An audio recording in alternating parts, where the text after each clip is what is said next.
नमस्कार दोस्तों, आपका बहुत बहुत स्वागत है मेरे YouTube चैनल में। और आज के इस वीडियो में हम बहुत ही इम्पोर्टेंट टॉपिक पर बात करने वाले हैं, वो है सोलर पैनल्स। आपने देखा होगा कि लोग अभी गवर्नमेंट की सब्सिडी लेने के लिए घर में सोलर सिस्टम लगवा रहे हैं, लेकिन लोगों के पास सफिशिएंट नॉलेज ना होने की वजह से, अवेयरनेस ना होने की वजह से जो कंपनीज़ हैं वो चूना लगा जाती हैं और आपसे बहुत सारा पैसा लेने के बाद आपके यहाँ काम ढंग का नहीं होता है। आपका स्ट्रक्चर कमज़ोर बनाते हैं, केबल जो लगना चाहिए वो नहीं लगाते हैं, कॉपर की नहीं लगाते हैं, एल्यूमिनियम की लगा देते हैं। प्लेट्स में भी बहुत सारी टेक्नोलॉजी की प्लेट्स होती हैं, उसमें भी आपको पता होना चाहिए कि आप कौन सी प्लेट्स लगवा रहे हैं। और ये सारी चीज़ें, इन पर हम एक एक करके बात करेंगे। और अगर आप सोलर पैनल लगवाने का प्लान कर रहे हैं तो पहले इस वीडियो को ज़रूर देख लीजिए। तो हम सबसे पहले ये डिसाइड करते हैं कि हम किस प्रकार से ये पूरा का पूरा टॉपिक कवर करेंगे। हम एक एक पॉइंट को कवर करेंगे, जैसे कि स्ट्रक्चर। पहले हम स्ट्रक्चर पर बात करेंगे, फिर सोलर प्लेट्स पर बात करेंगे, फिर केबल्स पे के ऊपर बात करेंगे, इन्वर्टर की बात करेंगे, और फिर आ जाता है LA यानी कि लाइटनिंग अरेस्टर, उसकी बात करेंगे।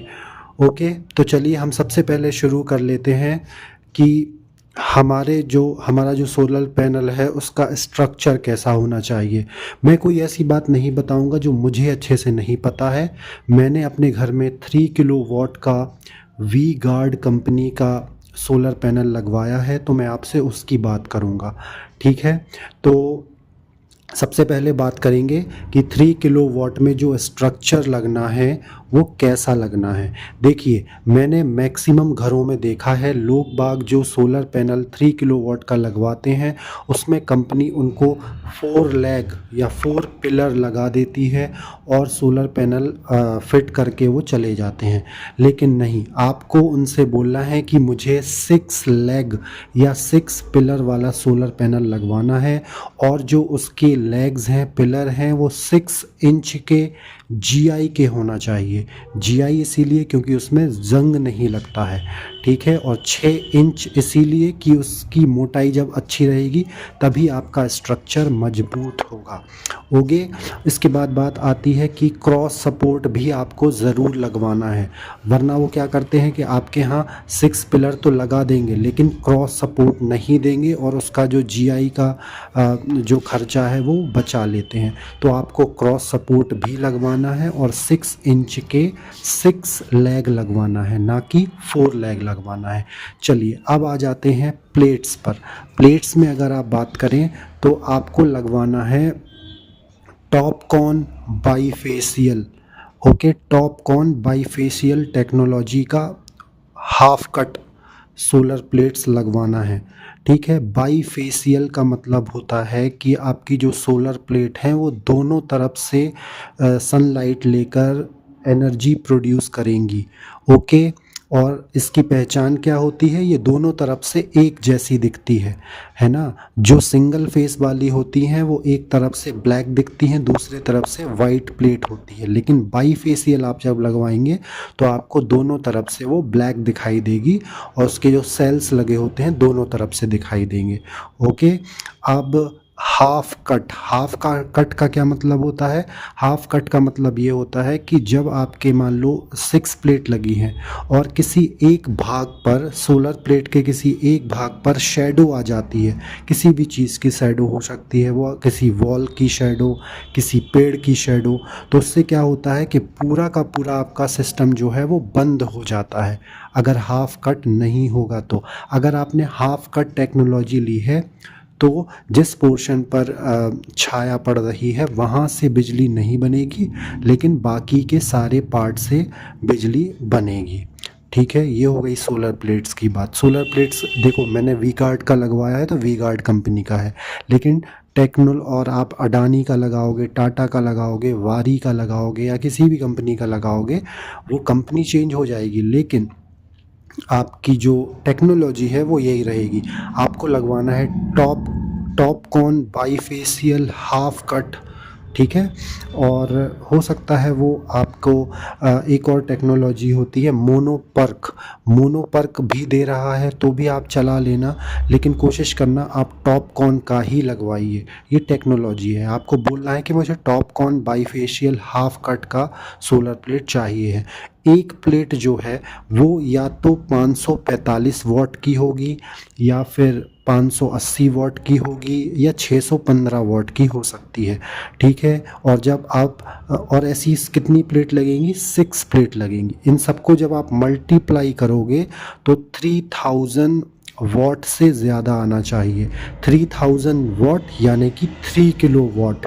जैसे अगर मैं 615 की एक प्लेट लगवाऊंगा तो 615 इंटू 6 यानी कि 3700 कुछ बनेगा, यानी कि 3.7 किलो वॉट का मेरा सोलर पैनल हो जाएगा। तो बाकी बात तो आप 3 किलो वॉट की ही करेंगे, लेकिन वो थोड़ा सा ज़्यादा ही रहता है। 3.2 किलो वॉट हो जाएगा, 3.5 किलो वॉट हो जाएगा या 3.7 किलो वॉट हो जाएगा, लेकिन वो कहलाता है 3 किलो वॉट का ही सोलर पैनल, ठीक है। इसके लिए वो आपसे अलग से चार्ज नहीं लेंगे, है ना, ये उनको लगाना ही पड़ता है। ओके, चलिए ये हो गई सोलर प्लेट्स की बात। अब बात कर लेते हैं हम केबल्स की। केबल्स आपको सिर्फ और सिर्फ कॉपर की ही यूज़ करवाना है, ठीक है। कॉपर की यूज़ करवाना है और मिनिमम 6 mm या 5 mm की केबल यूज़ होगी, ओके। इसमें आपको कॉम्प्रोमाइज़ नहीं करना है, क्योंकि एल्यूमिनियम की केबल कई बार लगा देते हैं, वो उनको सस्ती पड़ती है, लेकिन एल्यूमिनियम की केबल जो है समय के साथ रस्टिंग की वजह से ख़राब हो जाती है, उसके कनेक्शन टूट जाते हैं। वो आपको बिल्कुल नहीं लगवाना है, आपको कॉपर की लगवाना है 6 mm या 5 mm की, ठीक है। ये हो गई केबल की बात। अब जो केबल आपकी सोलर पैनल से आपके इन्वर्टर तक जाएगी, फिर आपके मीटर तक जाएगी, इसके लिए कॉन्ड्यूट पाइप लगता है। कॉन्ड्यूट पाइप आप कोशिश कीजिए उनसे बोलिए कि मुझे HDPE पाइप लगाइए। HDPE पाइप क्या होता है कि धूप में और पानी में ख़राब नहीं होता है। नॉर्मल पाइप अगर आप लगवाएंगे तो वो ज़्यादा से ज़्यादा 5 साल चलेगा, उसके बाद उसमें क्रैक्स आने लगेंगे और वो टूट जाएगा। इसीलिए आपको HDPE पाइप लगवाना है। HDPE पाइप में क्या होता है, हो सकता है फिनिशिंग ज़्यादा ना आए, लेकिन वो लॉन्ग लास्टिंग होते हैं, 15-20 साल तक और उससे भी ज़्यादा चलते हैं। तो आपको बोलना है HDPE पाइप लगाइए आप, ओके। मैक्सिमम घरों में तो वो नॉर्मल पाइप लगाते हैं, कॉन्ड्यूट पाइप, लेकिन आपको HDPE पाइप लगवाना है। इसके बाद बात कर लेते हैं हम LA की, यानी कि लाइटनिंग अरेस्टर। लाइटनिंग अरेस्टर जो वो लगाएंगे, उसकी जो केबल है जो ज़मीन में गड्ढे तक जाएगी, वो भी उसका कॉन्ड्यूट पाइप अलग से जाएगा। कई जगहों पे क्या करते हैं वो लोग कि एक ही कॉन्ड्यूट पाइप में सारी केबल डाल देते हैं, लेकिन LA की जो केबल है वो अलग से दूसरे कॉन्ड्यूट पाइप में जाएगी, ये आपको ध्यान रखना है। इसके बाद बात आ जाती है इन्वर्टर की। इन्वर्टर आप हो सकता है आप अगर वी गार्ड का सोलर पैनल लगवा रहे हैं तो वी गार्ड का ही इन्वर्टर लगाएंगे, या फिर हो सकता है किसी दूसरी का कंपनी का लगा दें, तो कोई दिक्कत नहीं है, आप लगवा सकते हैं, ओके। ये थी कुछ बहुत इम्पोर्टेंट बातें जो आपको ध्यान रखना है लगवाते वक्त, और आपको कोशिश करना है कि आप अपने सामने खड़े होकर ये सारी चीज़ें करवाएं, क्योंकि आप अगर वहाँ पर अनुपस्थित रहेंगे तो आपकी अनुपस्थिति में हो सकता है वो 2 mm का केबल डाल दें और 6 mm आपके बिल में लिख दें, और इससे उनको फ़ायदा हो जाएगा। लेकिन आपको ऐसा नहीं होने देना है, खड़े होकर फिनिशिंग से अच्छे से काम करवाना है, ओके।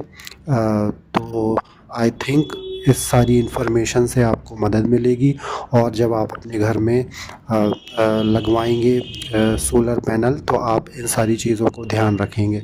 हाँ, एक चीज़ और, अगर आपके घर में 2 किलोवाट का कनेक्शन है, बिजली कनेक्शन है या 1 किलोवाट का कनेक्शन है तो वो आपको 4 किलोवाट का या 3 किलोवाट का करवाना पड़ेगा। ठीक है, तो उसका चार्ज अलग लगता है, ये आपको पे करना पड़ता है एमपीवी में या आपके यहाँ का जो भी इलेक्ट्रिसिटी बोर्ड होगा जिस भी स्टेट से आप हैं। तो उसका करीब मुझे देखिए 2 किलोवाट से मैंने 4 किलोवाट करवाया था तो मुझे 4,300 रुपये लगे थे। ओके, तो ये सारी चीज़ें हैं। आई होप आपको इनसे मदद मिलेगी और अगले वीडियो में मैं कवर करूँगा अडानी कंपनी का सोलर पैनल लगवाने की पूरी प्रोसीजर। तो अगले वीडियो के लिए देखने के लिए मुझे सब्सक्राइब ज़रूर कर लीजिए। मिलते हैं हमारे अगले वीडियो में। Thank you very much.